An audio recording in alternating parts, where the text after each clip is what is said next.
భారత ఎన్నికల సంఘం ఎలక్టోరల్ బాండ్లకు సంబంధించి కొత్త డేటా వెల్లడించింది. ఎలక్షన్ కమిషన్ వెబ్సైట్లో ఎలక్టోరల్ బాండ్ల వివరాలు, బ్యాంకు ఖాతాల సమాచారం అప్లోడ్ చేసింది. పార్టీల వారీగా రీడీమ్ చేయబడిన మొత్తం వివరాలు వెబ్సైట్లో తెలియజేసింది. సుప్రీంకోర్టు తీర్పు ప్రకారం రాజకీయ పార్టీలకు వచ్చిన ఎలక్టోరల్ బాండ్ల వివరాలను ఈసీ వెల్లడించింది.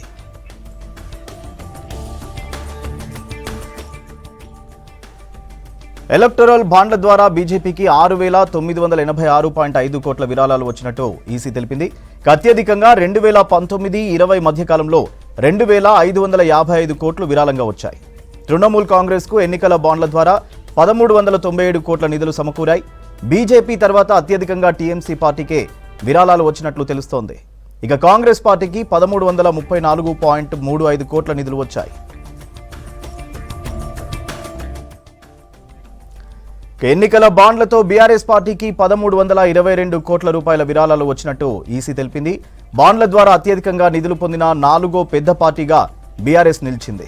వైఎస్ఆర్సీపీకి ఎలక్టోరల్ బాండ్ల నుంచి 442.8 కోట్లు, టీడీపీకి 181.35 కోట్లు, డీఎంకేకు 656.5 కోట్ల రూపాయలు విరాళంగా వచ్చినట్టు ఈసీ తెలిపింది. ఇక డీఎంకేకు వచ్చిన నిధుల్లో 509 కోట్లు లాటరీ కింగ్ శాంటియాగో మార్టిన్ అనే గేమింగ్ సంస్థ నుంచి వచ్చాయి.